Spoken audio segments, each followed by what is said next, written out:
Estamos iniciando hoje mais uma série de mensagens e durante esse mês estaremos expondo a carta aos Filipenses. Serão 4 mensagens, 4 sermões no mês de junho que irá nos edificar.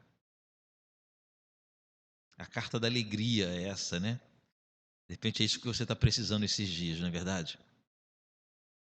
A carta da alegria, a carta de Paulo aos Filipenses. Vai ser projetado, mas você pode acompanhar na tua Bíblia. Diz assim a palavra de Deus: Paulo e Timóteo, servos de Cristo Jesus, a todos os santos em Cristo Jesus, inclusive bispos e diáconos, que vivem em Filipos. Graça e paz a vós outros da parte de Deus, nosso Pai, e do Senhor Jesus Cristo. Dou graças ao meu Deus por tudo o que recordo de vós, fazendo sempre com alegria súplicas por todos vós, em todas as minhas orações. Pela vossa cooperação no Evangelho, desde os primeiros dias até agora, estou plenamente certo de que aquele que começou boa obra em vós há de completá-la até o dia de Cristo Jesus. Aliás, é justo que eu assim pense de todos vós, porque vos trago no coração, seja nas minhas algemas, seja na defesa e confirmação do Evangelho, pois todos sois participantes da graça comigo. Pois minha testemunha é Deus da saudade que tenho de todos vós, na terna misericórdia de Cristo Jesus. E também faço esta oração, que o vosso amor aumente mais e mais, em pleno conhecimento e toda percepção, para aprovardes as coisas excelentes e serdes sinceros e inculpáveis para o dia de Cristo, cheios do fruto de justiça, o qual é mediante Jesus Cristo para a glória e louvor de Deus. Quero ainda, irmãos, cientificar-vos de que as coisas que me aconteceram têm antes contribuído para o progresso do Evangelho, de maneira que minhas cadeias em Cristo se tornaram conhecidas de toda a guarda pretoriana e de todos os demais. E a maioria dos irmãos, estimulados no Senhor por minhas algemas, ousam falar com mais desassombro a palavra de Deus. Alguns efetivamente proclamam a Cristo por inveja e porfia, outros, porém, o fazem de boa vontade. Estes por amor, sabendo que estou incumbido da defesa do Evangelho. Aqueles, contudo, pregam a Cristo por discórdia, insinceramente, julgando suscitar tribulação às minhas cadeias. Todavia, que importa? Uma vez que Cristo, de qualquer modo, está sendo pregado, quer por pretexto, quer por verdade, também com isso me regozijo, sim, sempre me regozijarei.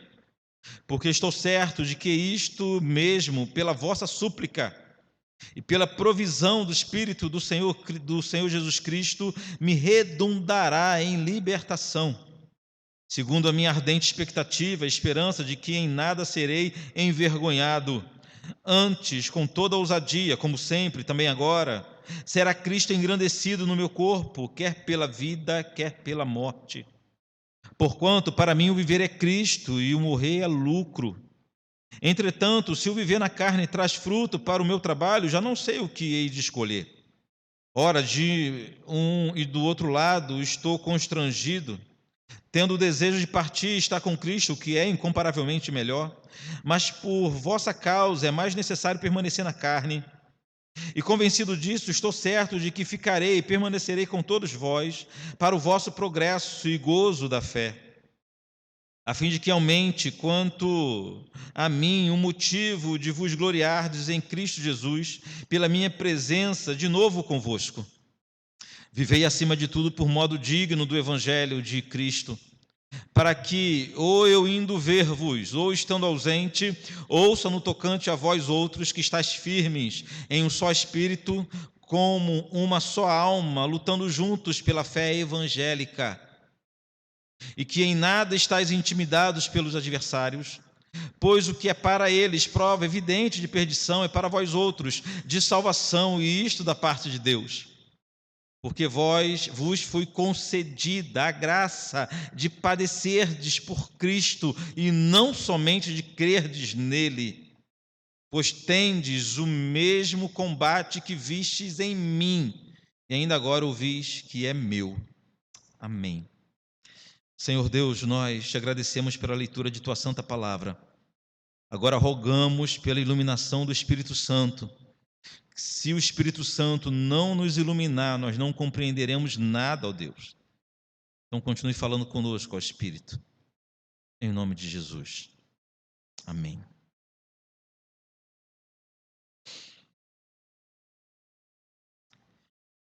O apóstolo Paulo, desde sua conversão, nunca teve vida fácil. Nunca. Lutas, aflições, cadeias foram frequentes na vida do apóstolo. Mas, sem sombra de dúvida, a partir da metade de sua terceira viagem missionária para frente, parece que as coisas pioraram, ficaram mais terríveis. A terceira viagem de Paulo terminou com um tom melancólico, com um tom de tristeza, uma soma de incerteza do que estava para acontecer, mas com a convicção de que o que aconteceria não seria bom. Ou seja, eles não sabiam o certo que estava por vir, o que eles tinham certeza é que não era coisa boa. Todos sabiam que em Jerusalém se queria a cabeça de Paulo. Os judeus, principalmente os líderes que habitavam em Jerusalém, não toleravam o fato de Paulo ter saído de Jerusalém anos e anos antes, com o intuito de prender e levar à cadeia os seguidores de Jesus e ter se tornado um seguidor de Jesus. Muitos anos antes, Paulo tinha saído de Jerusalém com uma carta do sumo sacerdote o autorizando a prender os seguidores de Jesus. E Paulo sai de Jerusalém como perseguidor, mas no meio do caminho ele se torna um perseguido.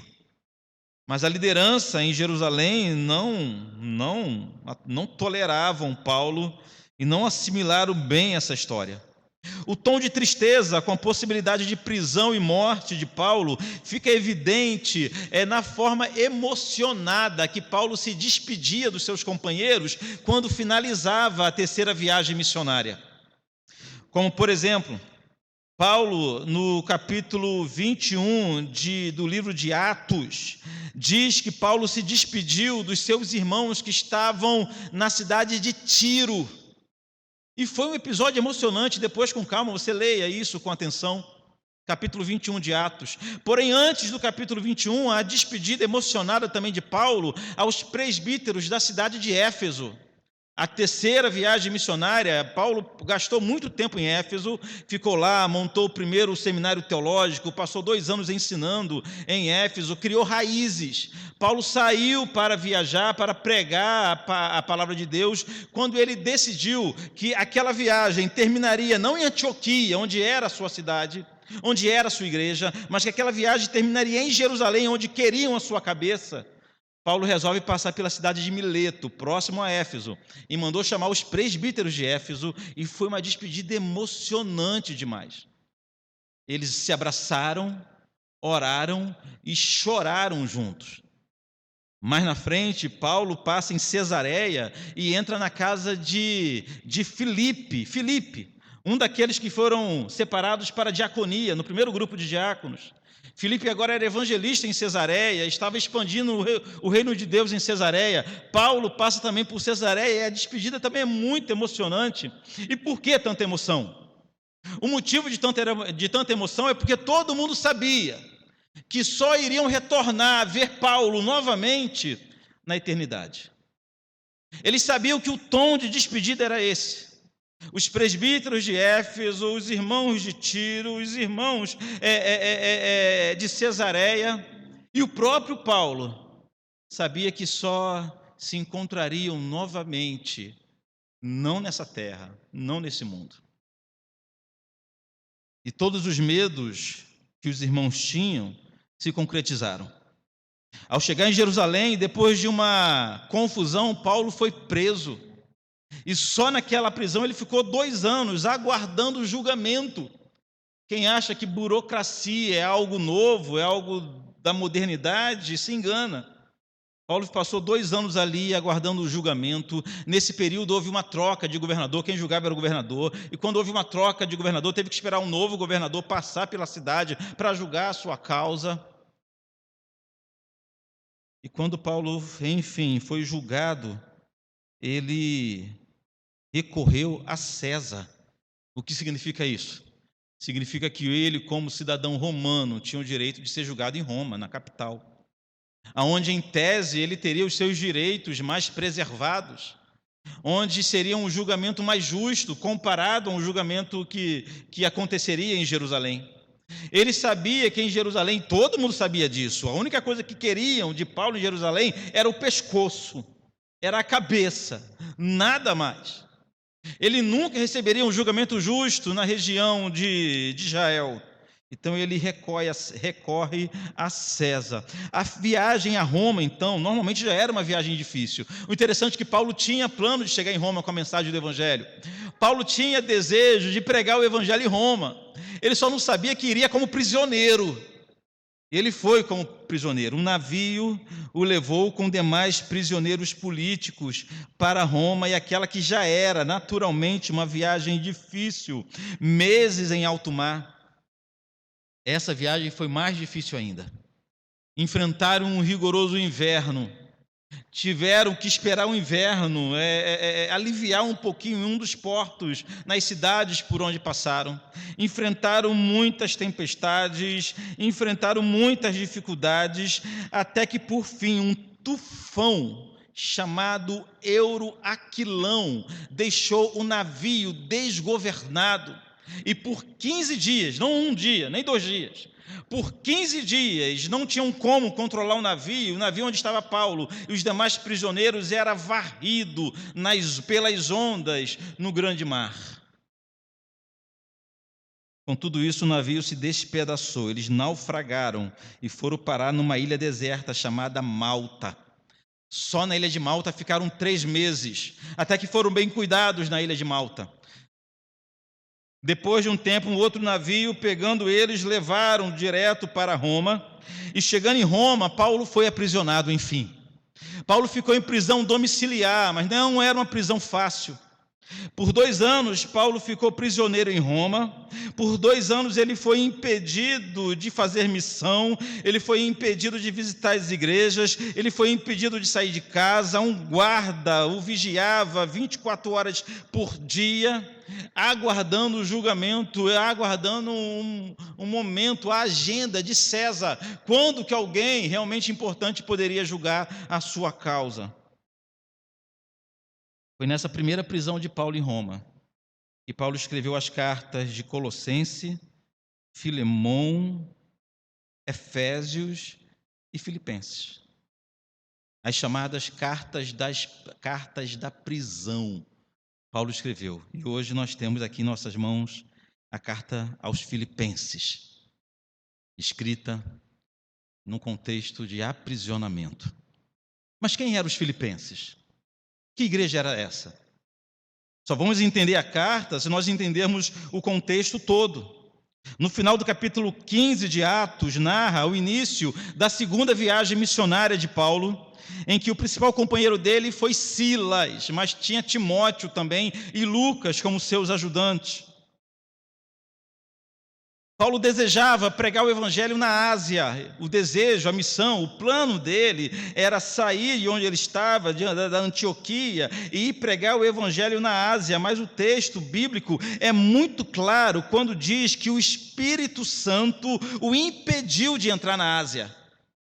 O Espírito Santo o impediu de pregar na Ásia porque Deus tinha um outro plano para Paulo e para o evangelho. O plano do Senhor é que naquele momento o evangelho alcançasse a Europa. Então, com isso, ao invés de entrar na Ásia, Paulo entra na Europa, e a primeira cidade europeia a receber o evangelho foi a cidade de Filipos. Você consegue imaginar, pensar na importância desse detalhe? Irmãos, quem evangelizou o mundo foi a Europa. O mundo foi ganho para o evangelho através de missionários saindo da Europa. E todo esse movimento que o cristianismo fez, iniciou nesse momento em que o Espírito Santo impediu Paulo de pregar onde ele queria e o conduziu até a cidade de Filipos. Paulo começou a pregar em Filipos para um grupo de mulheres que se reunia próximo a um rio. Durante a pregação de Paulo, uma mulher chamada Lídia se converteu, a vendedora de púrpura.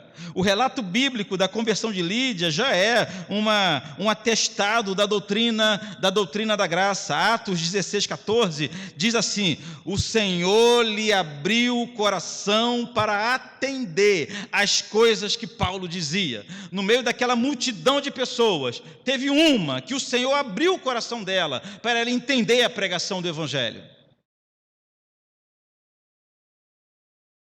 Foi nessa cidade de Filipos que aconteceu aquele episódio da cura ou libertação da jovem endemoniada.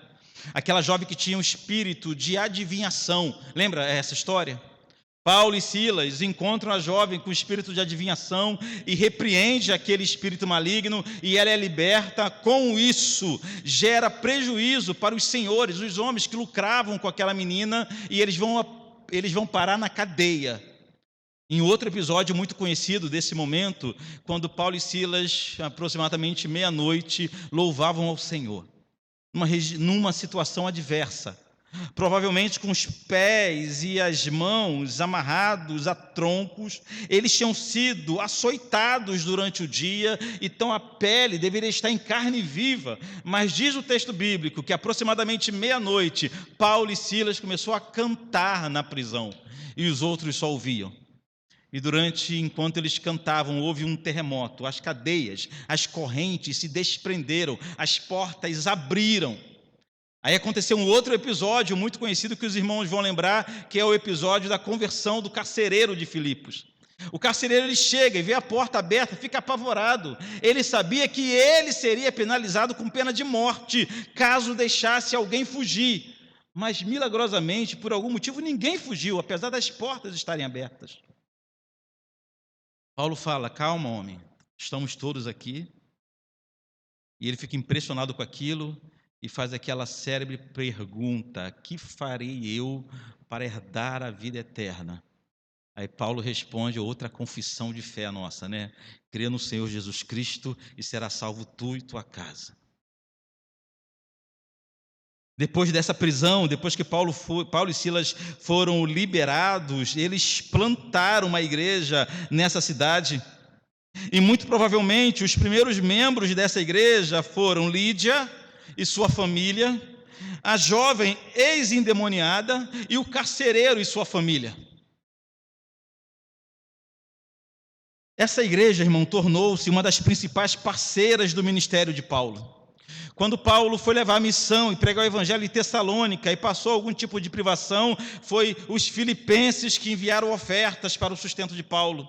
Quando Paulo estava em Corinto, passando por algum tipo de necessidade, foram os filipenses que enviaram ofertas para Corinto, para o sustento do ministério de Paulo. E agora, quando Paulo estava em Roma, em a sua primeira prisão em Roma, impedido de trabalhar, impedido de realizar a missão que ele tinha, que era pregar o evangelho, de visitar as igrejas, quando ele estava aprisionado em Roma, foram também os filipenses que enviaram ninguém menos do que seu próprio pastor, Epafrodito, para cuidar de Paulo, para ficar junto com Paulo, para ser companheiro de Paulo, para ajudar Paulo naqueles dias tão difíceis.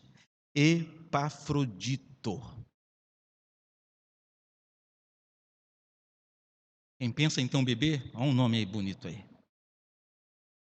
Epafrodito era pastor dos filipenses. E foi através dele que Paulo ficou sabendo que aquela amada igreja, que já tinha nesse momento aproximadamente 10 anos de plantação, já passava por algumas dificuldades. Foi na prisão, através do pastor Epafrodito, que Paulo ficou sabendo que aquela igreja estava passando por lutas terríveis e severas. Podemos destacar pelo menos 3 lutas. Primeiro, a perseguição. A perseguição tinha chegado a Filipos. Em segundo lugar, a falta de unidade. Por algum motivo a igreja estava dividida, estava partida. Eram homens e irmãos sinceros, mas que tinham permitido que a igreja se transformasse em partidos políticos, em facções políticas. E em terceiro lugar, a igreja estava sucumbindo a falsos ensinos. Algo também era comum acontecer naqueles dias. Então, perseguição, falta de unidade e falsos ensinos estavam assolando a igreja de Filipenses, e Paulo ficou sabendo disso quando ele estava aprisionado. Então ele escreve essa fabulosa carta. Paulo escreve essa carta então para encorajar aqueles irmãos a permanecerem firmes na aflição, e firmes também e unidos à verdadeira fé. Por isso que Paulo escreve aos Filipenses. Vamos à exposição? Para facilitar, esse capítulo 1 pode ser dividido em 3 partes. A primeira parte, do versículo 3 ao 11, nós encontramos Paulo declarando o seu amor aos filipenses. No meio do capítulo do versículo 12 ao 21, encontramos Paulo consolando a igreja, afirmando que o seu sofrimento não era em vão. E no final, do versículo 22 ao 30, Paulo ensinando a igreja a morrer ou viver pelo Evangelho. É isso que veremos agora com a graça de Deus.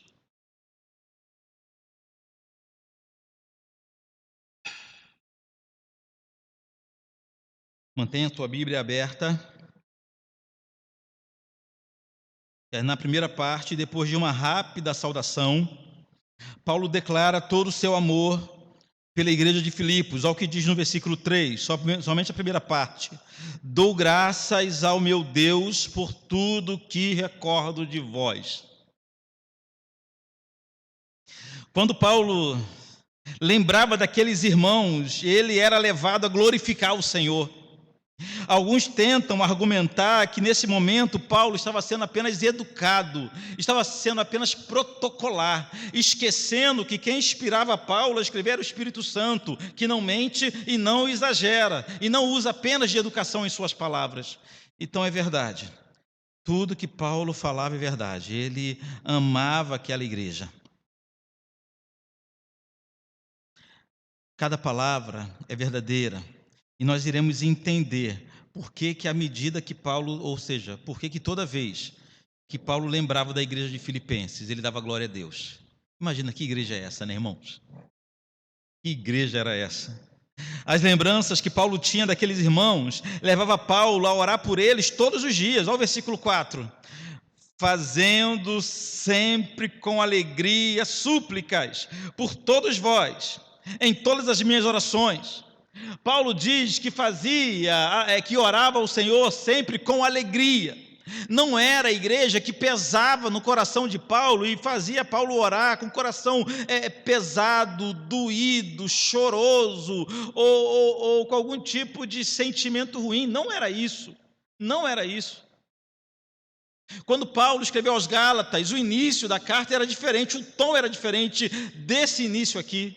Aos Gálatas, Paulo escreveu o quê? Me admiro muito saber que vocês estão passando tão rápido do evangelho que eu preguei para outro evangelho.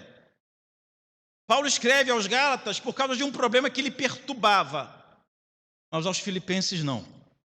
Paulo escreve aos Filipenses comentando que quando lembra daquela igreja, só lembra com alegria, as suas orações pela igreja eram motivadas, era regada por muita alegria. Mas o que esses irmãos faziam de tão extraordinário assim, né? O que tinha na igreja de Filipenses? Tinha um pastor que pregava, gritava muito. Tinha um ministério de louvor que cantava coisas absurdas, que já tinha gravado um DVD ao vivo no Maracanã e fez muito sucesso. Não era nada disso. Não era nada disso. A alegria de Paulo está expressa no versículo 5. Pela vossa cooperação no Evangelho, desde o primeiro dia até agora. Aquela igreja gozava de uma consideração especial por parte do apóstolo, porque ao receberem o Evangelho, eles não se contentaram em apenas conhecer o Evangelho, mas tornaram-se parceiros de Paulo na expansão do Evangelho. É isso. A igreja de Filipos, ao ser organizada, a primeira coisa que fez foi tornar-se uma igreja missionária. Ao ser plantada, a primeira coisa que essa igreja fez foi tornar-se uma plantadora. E Paulo nos dá a ideia aqui de continuidade ininterrupta, quando ele diz que aqueles irmãos cooperaram no Evangelho desde o primeiro dia até agora. Se aquela igreja, de fato, como alguns acham, já tinha 10 anos de organização, de plantação, há 10 anos que aquela era uma igreja missionária. Os irmãos de Filipos, eles ao conhecerem o Evangelho, eles tinham a noção de que não poderiam guardar o Evangelho somente para si. Ao conhecer o Evangelho, eles lembravam de dezenas de pessoas que também deveriam ser alcançadas pelo Evangelho, criando assim uma igreja missionária, ajudando Paulo na expansão do Evangelho, que Paulo chama de cooperação. A igreja de Filipos estava presente em todos os momentos do ministério de Paulo. Nas grandes vitórias, na proclamação da mensagem da cruz, na expansão do reino, mas também nas perseguições, nos açoites, nas algemas. Paulo nunca foi abandonado pelos filipenses. Os filipenses amavam Paulo, mas além de Paulo, eles amavam muito o Evangelho. Por isso, Paulo tinha certeza que aquela igreja iria avançar. Olha o versículo 6, o que diz: estou plenamente certo de que aquele que começou boa obra em vós há de completá-la até o dia de Cristo Jesus. Preste atenção, aquele que começou boa obra há de completá-la. Temos o hábito, e você vai reconhecer isso, que nós temos o hábito de citar esse versículo aleatoriamente, em qualquer caso, para qualquer um.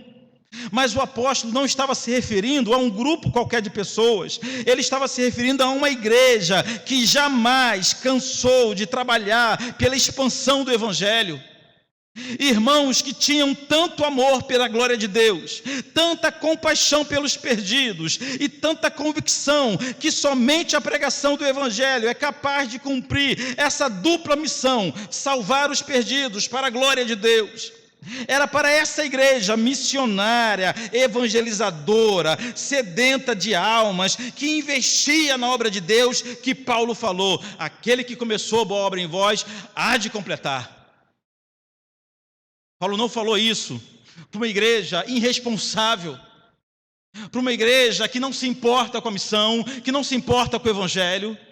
Paulo não falou essas palavras para um povo interessado somente com o seu bem-estar, com o seu progresso. Não. Foi para uma igreja missionária, evangelizadora, sedenta por almas, que investia pesado na propagação do Evangelho, que recebeu essas palavras de Paulo, a certeza de que aquele que começou boa obra é fiel e há de completá-la. É para esses irmãos que Paulo estava falando. Seguindo, Paulo volta a falar da igreja de forma carinhosa, ao versículo 8: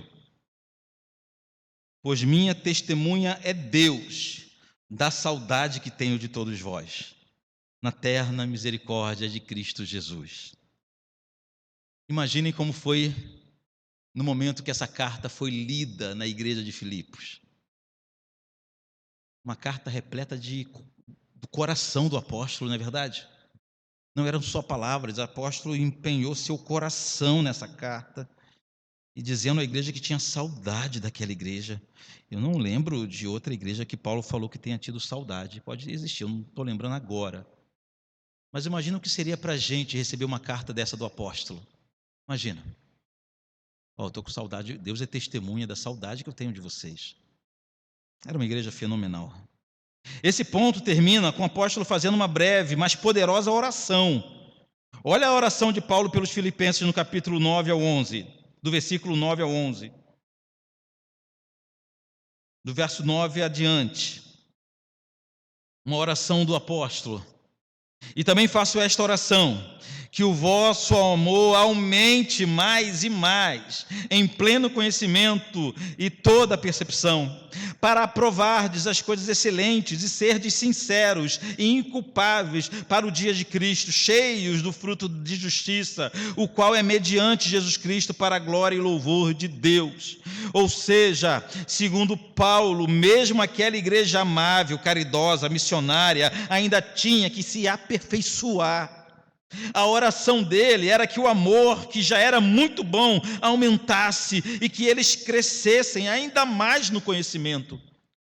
Em outras palavras, Paulo está falando o seguinte: ó, não se contentem em ser a igreja que vocês são, ainda que seja uma boa igreja, ainda que seja uma igreja viva, ainda que seja uma igreja missionária, cresçam, se desenvolvam.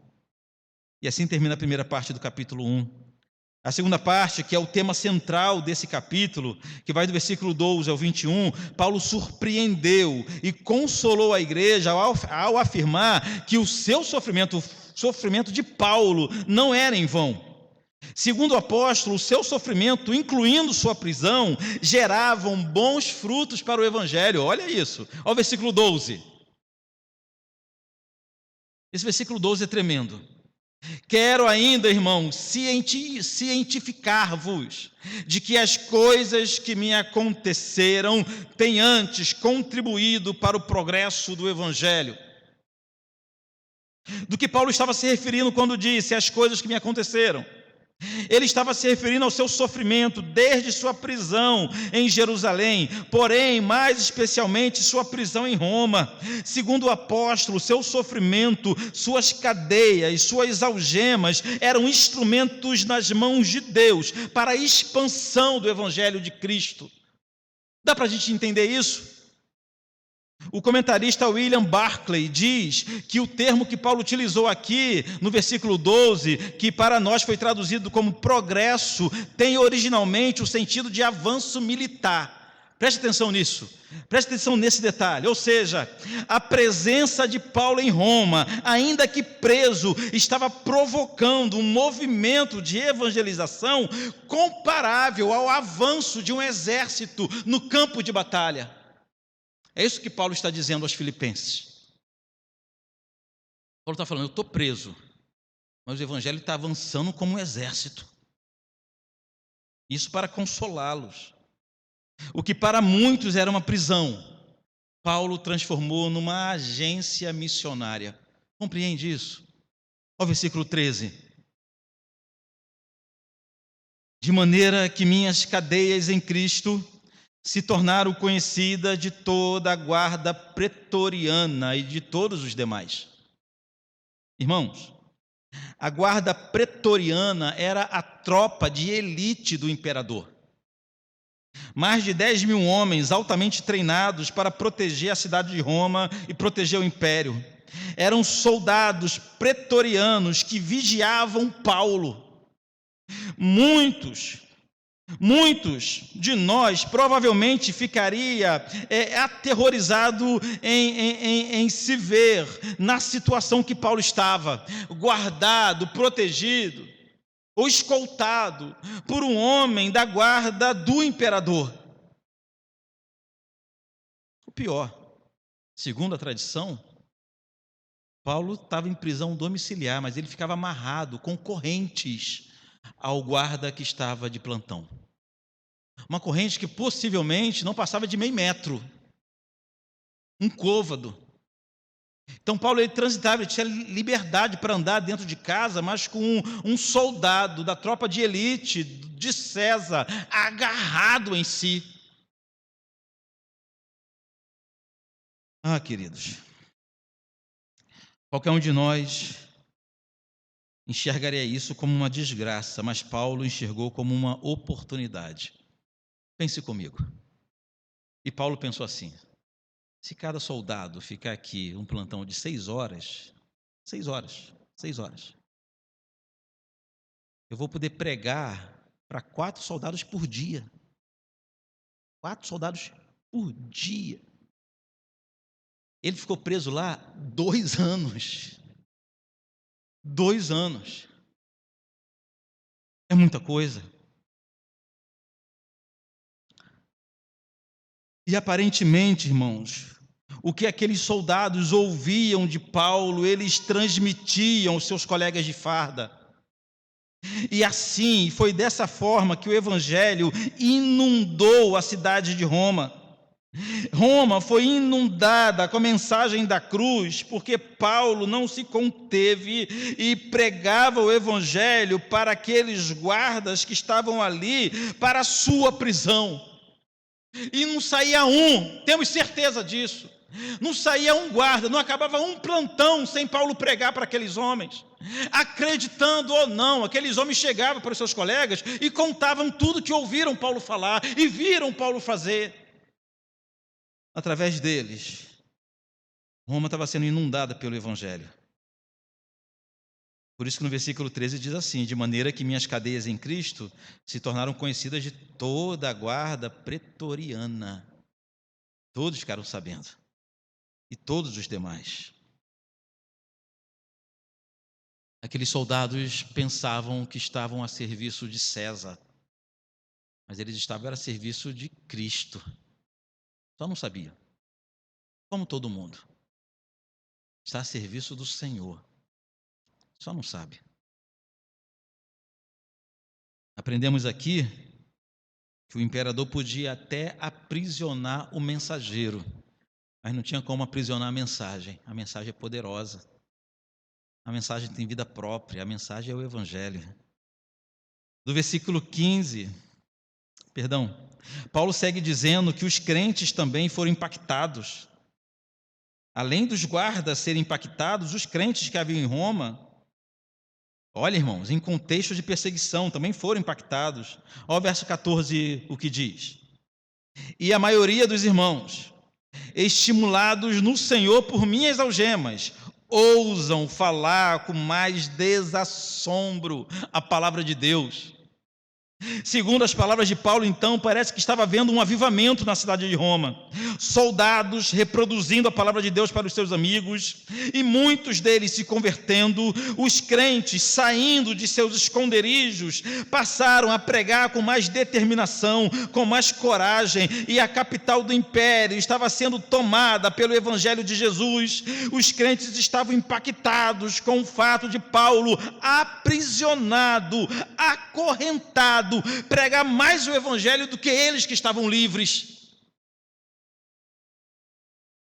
Paulo sem recurso, Paulo impedido de transitar, impedido de ser livre na cidade, pregava mais o evangelho do que os crentes que viviam em liberdade. Isso constrangeu os irmãos de Roma, e eles passaram a sair do seu esconderijo, perdendo o medo de pregar a palavra de Deus.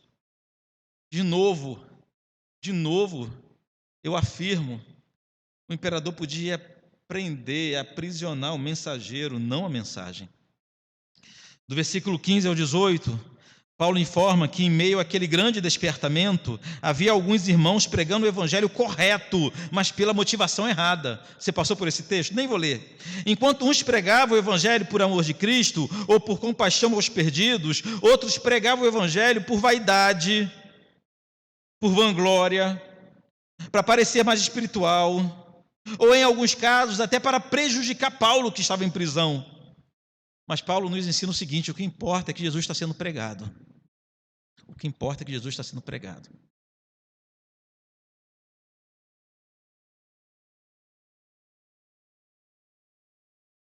Paulo não está concordando com aqueles que pregam o evangelho com a motivação errada. Não está concordando.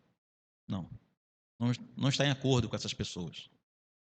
Paulo está falando que naquele momento o mais importante era que Jesus estava sendo pregado. E que a pregação estava avançando, o evangelho estava avançando. Mas preste atenção, não é qualquer pessoa que fala de Jesus, ou fala de Deus, ou abre a Bíblia que está pregando o evangelho. Não. O importante, que era isso que Paulo se alegrava, é que o Cristo verdadeiro estava sendo pregado pela boca de pessoas com intenções erradas. Mas o que estava sendo pregado era a mensagem correta. Qual é o perigo de você, com a motivação errada, pregar a mensagem incorreta? O perigo é você ganhar o mundo inteiro e perder sua própria alma. Mas isso aqui fica para um outro dia.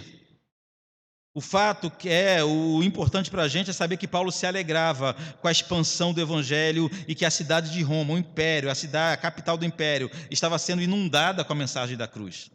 Paulo termina essa sessão com uma declaração de fé, uma declaração de confiança ao Senhor. Versículo 19 e 20 diz assim: porque estou certo de que isto mesmo, pela vossa súplica e pela provisão do Espírito de pela provisão do Espírito de Jesus Cristo, me redundará em libertação, segundo a minha ardente expectativa e esperança de que em nada serei envergonhado, antes, com toda a ousadia, como sempre, também agora, será Cristo engrandecido no meu corpo, quer pela vida, quer pela morte. No versículo 19, quando ele diz que estava certo que seria liberto por causa das orações dos irmãos e da ação do Espírito, isso não significa que ele tinha certeza que sairia da prisão. Não. Prova disso é que ele contava inclusive com a possibilidade de morte. O objetivo final da vida de Paulo não era ser solto da prisão. O objetivo final da vida de Paulo era que Jesus fosse engrandecido. Agora, se Cristo seria engrandecido através da sua vida ou através da sua morte, para ele não faria diferença nenhuma. Paulo fala: eu vou sair daqui, nem que seja para ir para as mansões celestes, mas eu vou sair daqui. E o importante é que o nome de Jesus será engrandecido. Ele fecha esse trecho com o versículo 21, que nos causa até espanto, quando ele diz: porquanto para mim o viver é Cristo e o morrer é lucro. Ele está ensinando a igreja de que ele já estava morto. Ele vivia para Cristo. É isso que ele está ensinando. Aí entramos na terceira e na última parte do capítulo 1, do versículo 22 ao 30. Eu intitulei como prontos para morrer, mas também prontos para viver. Do versículo 22 ao 26, Paulo diz que seria importante ele permanecer vivo somente por causa da igreja. Não vamos ler. Para que os irmãos progredissem na fé. Tem uma hora que Paulo fala que ele chega a ficar em dúvida, constrangido entre ir embora ou ficar na carne, entre ir para o Senhor ou permanecer vivo. Ele fica nessa dúvida, porque ele reconhece que é muito melhor ir para o Senhor, mas por causa da igreja ele achava melhor ficar vivo, para ver o progresso dos irmãos. É nesse momento que Paulo passa a falar do estilo de vida do cristão.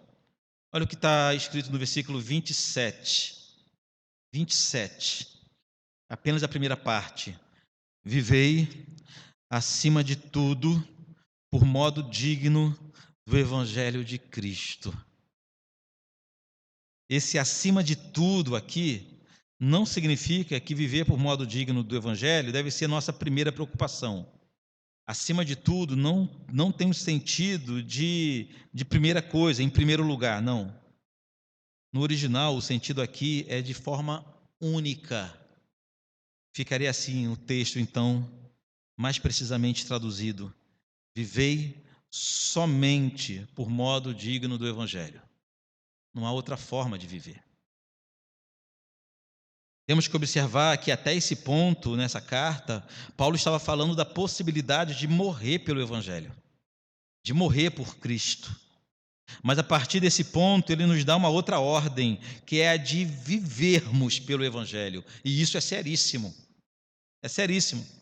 Esse ponto é muito sério, porque Paulo estava exortando os filipenses que o modo deles viverem deveria contribuir para a expansão da fé evangélica. É o termo que Paulo utilizou. E não ser uma pedra de tropeço para a propagação do evangelho. Depois de falar da possibilidade de morte, Paulo chega para os irmãos e fala: mas vivei acima de tudo, ou vivei somente de modo digno do Evangelho. Ou seja, vocês precisam ser cartas vivas. As pessoas precisam olhar para vocês e ter em vocês o exemplo de quem de verdade foi transformado pelo Senhor. Vocês não podem pregar o evangelho da transformação se não foram transformados. Vocês não podem colaborar para a expansão do evangelho se a vida de vocês é exatamente a mesma que era há anos atrás, antes de serem alcançados pelo evangelho. É isso que Paulo está dizendo à igreja.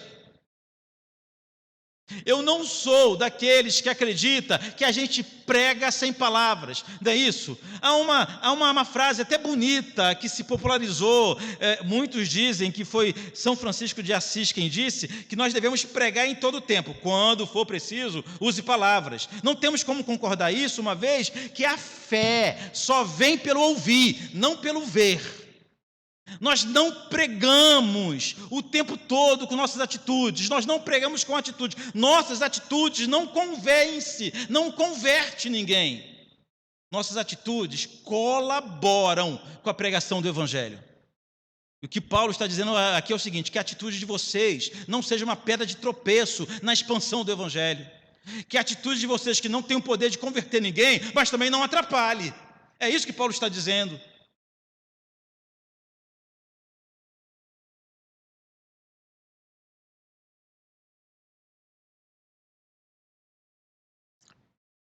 Reverendo Hernandes Dias Lopes nos lembra que a fé que abraçamos precisa moldar o nosso caráter. O nosso caráter. Interessante é Paulo fazer esse alerta para uma igreja que aparentemente era o exemplo de igreja. Mas lembre, estava acontecendo problemas lá naquela igreja. A gente vai ver ao longo desse mês. Nós iremos ver ao longo do mês que Paulo chegou ao ponto de citar nominalmente algumas irmãs. Irmã fulana e fulana, está na hora de vocês concordarem, né? Está na hora de vocês pararem de brigar. Paulo chega a citar nominalmente as pessoas. Então, apesar de ser uma igreja exemplo, Paulo tem essa preocupação. Irmãos, que a conduta de vocês colabore e não prejudique a mensagem da cruz. Segundo Paulo, nem a distância deveria servir de pretexto para que os filipenses vacilassem em sua conduta. Ainda aqui no versículo 27, segunda parte diz assim, para que, eu indo ver-vos, ou estando ausente, ouça no tocante a vós outros, que estáis firmes em um só espírito, como uma só alma, lutando juntos pela fé evangélica. O que Paulo estava dizendo aqui era o seguinte, ainda que eu não esteja presente aí em Filipos, quero receber boas notícias de vocês. E quais boas notícias eram essas que o apóstolo queria ouvir? Que a igreja permanecia firme, vivendo por modo digno, lutando juntos pelo cristianismo. É isso que Paulo queria, e nada menos. Somente isso. Mas partindo para o final da exposição, o versículo 29 é revelador. Porque vos foi concedida a graça de padecerdes por Cristo e não somente crerdes nele. Para a gente a graça maravilhosa é crer em Jesus, né?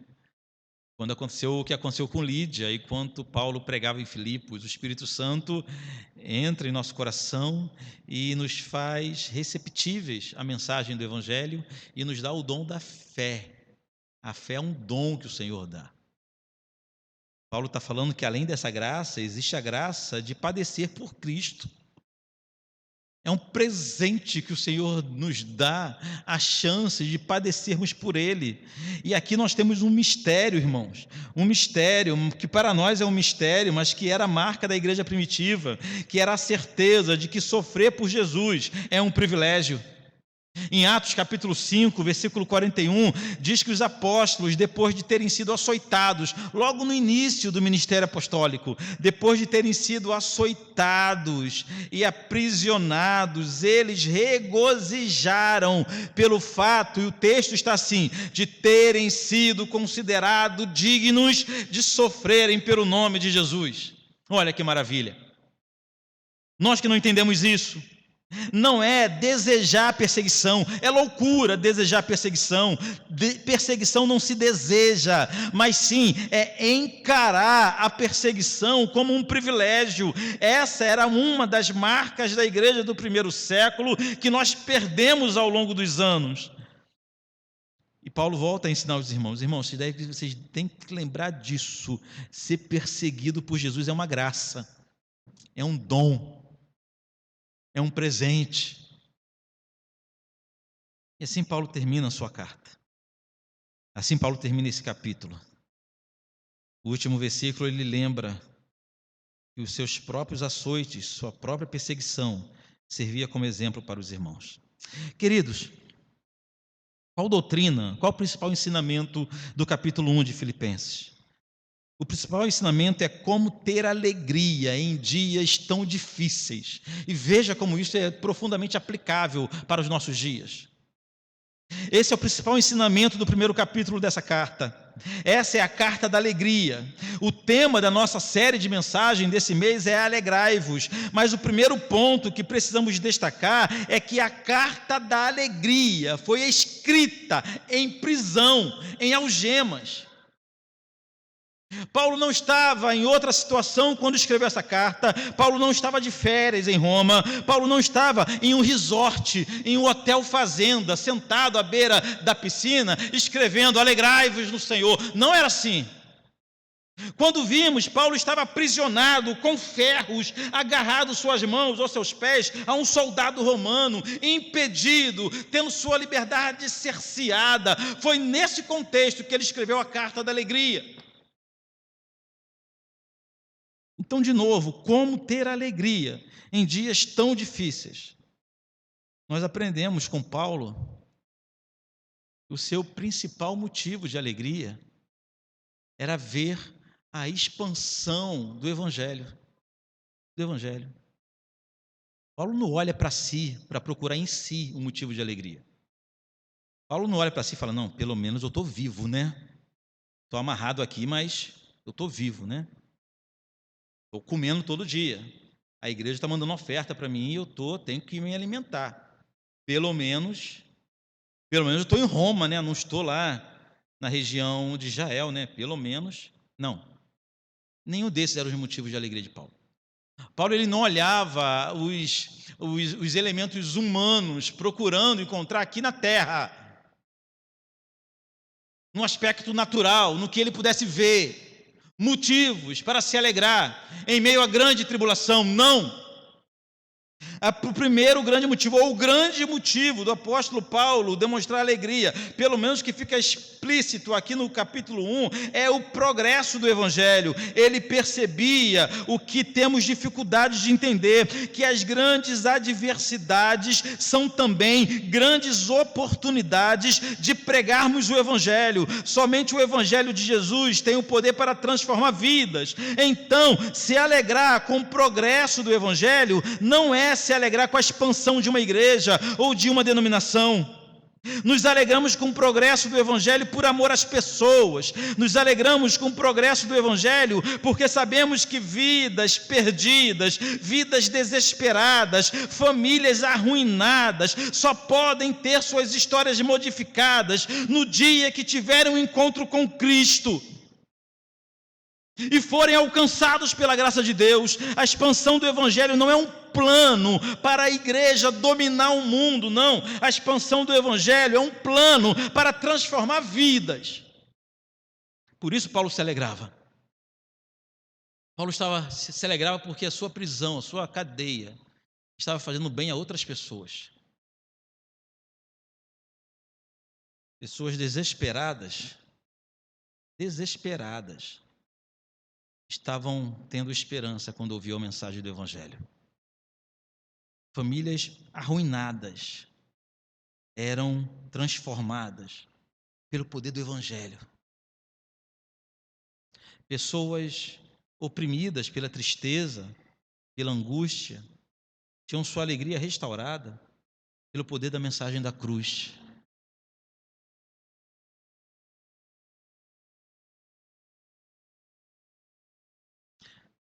Paulo sabia que de nada adiantaria uma palestra motivacional. Paulo sabia que de nada adiantaria um congresso para casais.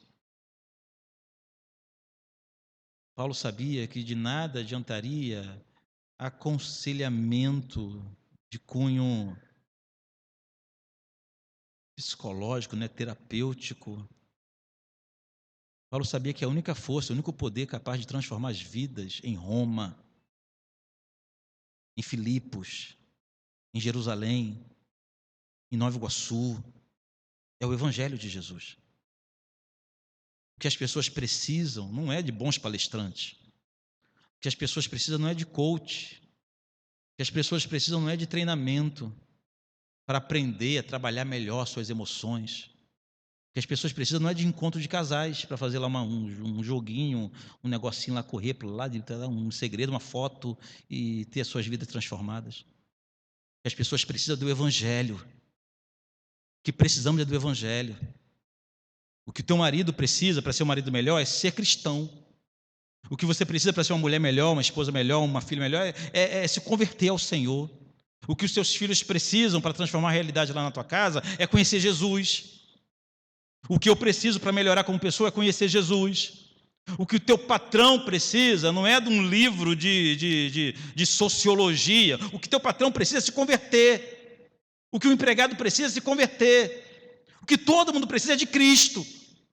Por isso que isso motivava o coração do apóstolo em saber que apesar de suas algemas, ou mesmo através de suas algemas, o Evangelho estava expandindo o seu poder, a sua atuação, a sua influência em toda a cidade de Roma. Eu quero terminar porque eu preciso terminar. Diante dessas lições, precisamos hoje, olhar com atenção para as nossas vidas e verificarmos se não estamos olhando demais para os nossos problemas e pouco para a possibilidade do nome de Jesus ser engrandecido em nossas grandes tragédias.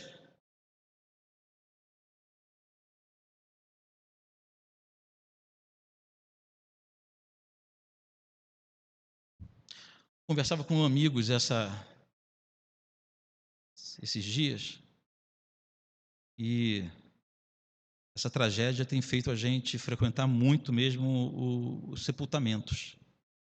A gente passou um período, um mês atrás, fazendo um sepultamento por semana, estando em um sepultamento por semana. E é estranho como meus colegas pastores, a grande maioria, não tem uma palavra de consolo de Deus para um momento como esse. Eu nem falo dos outros, falo dos pastores, que diante da tragédia fala assim, mas o que falar, né? Tem nada que a gente fale vá resolver um momento desse. É claro que não. Que a gente fale não, mas que Deus fale, vai resolver sim. Tem palavra de consolo para o desesperado.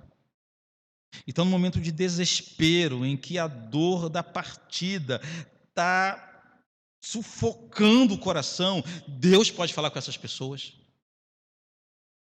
Mas a gente não percebe.